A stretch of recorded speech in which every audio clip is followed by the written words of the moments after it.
Yo tout le monde, c'est Aniki, et bienvenue dans Aniki Showcase. C'est un nouveau format de vidéo dans lequel je vous présenterai des tops de cartes que je possède sous des thèmes variés. Et aujourd'hui, ce sera un top 10 de mes cartes communes et peu communes préférées. Let's go!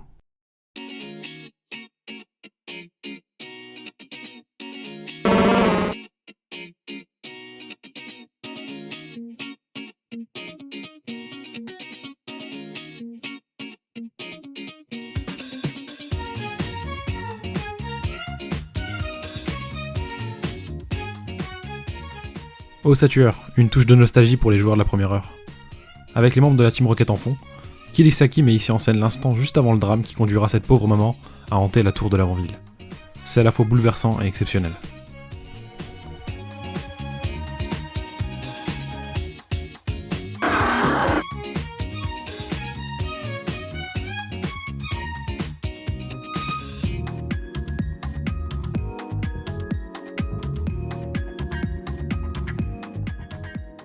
Flobio, première évolution du starter haut de l'ère Ruby, Saphir et Émeraude. Dans une fontaine, adossée au bord, Flobio s'amuse et profite de la pluie. Tetsuya Koizumi, récemment renommé Scave, fait preuve d'un sens du détail sans égal.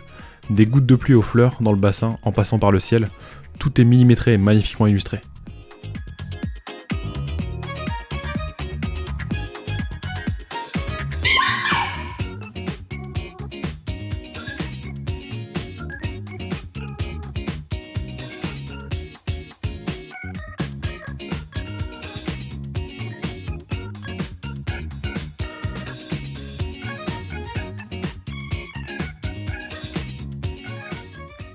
Mimiki, un Pokémon fan de Pikachu. Quelle idée de conception incroyable! Avec son style, Yogonosuke montre ici que même si une illustration n'est pas bourrée de détails, elle peut quand même retranscrire la malice d'un Pokémon.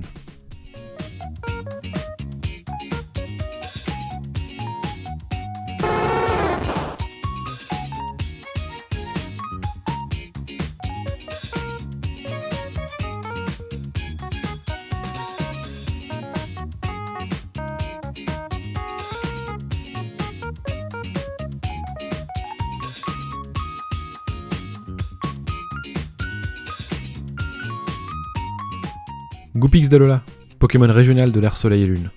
Sur cette carte, on le voit se déplacer et créer un blizzard autour de lui. On peut lire dans ses yeux de l'innocence et de l'émerveillement, presque à la manière d'un nouveau-né. Le travail sur cette carte est sublime. Chapeau à Nagimiso.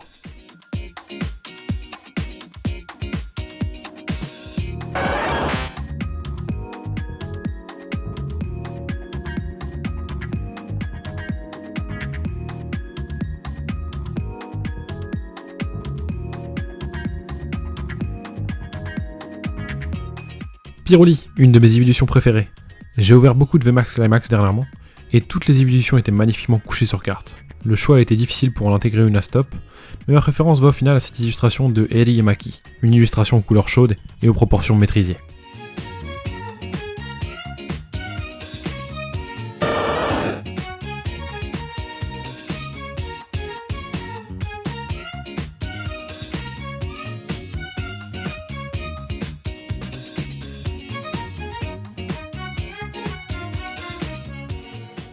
Karabaf, un Pokémon trop peu souvent mis en avant.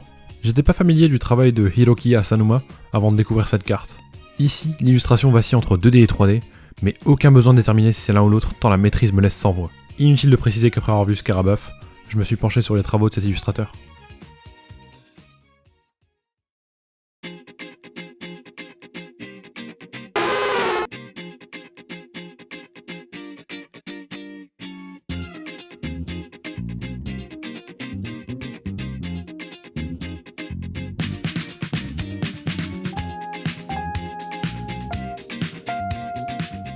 Loclas, un Pokémon emblématique de la première génération.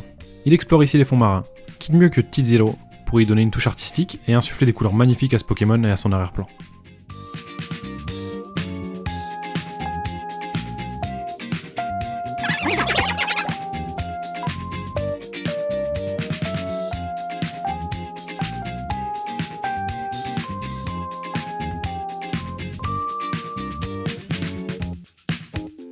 Cradopo, un de mes Pokémon favoris.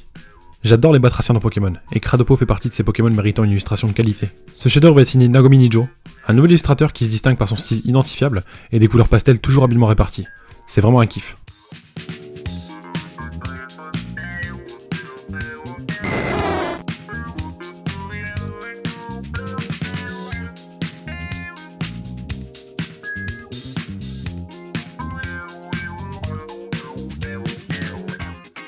Draco, l'un des seuls Pokémon Dragon de la toute première génération.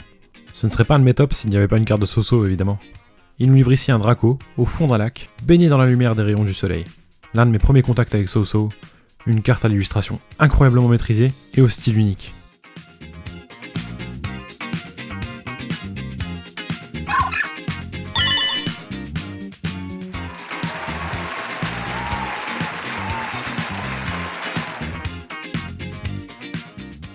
Riolu, la forme qui précède Lucario. Si vous suivez la chaîne, vous connaissez l'amour que j'ai pour les illustrations d'Akira Egawa.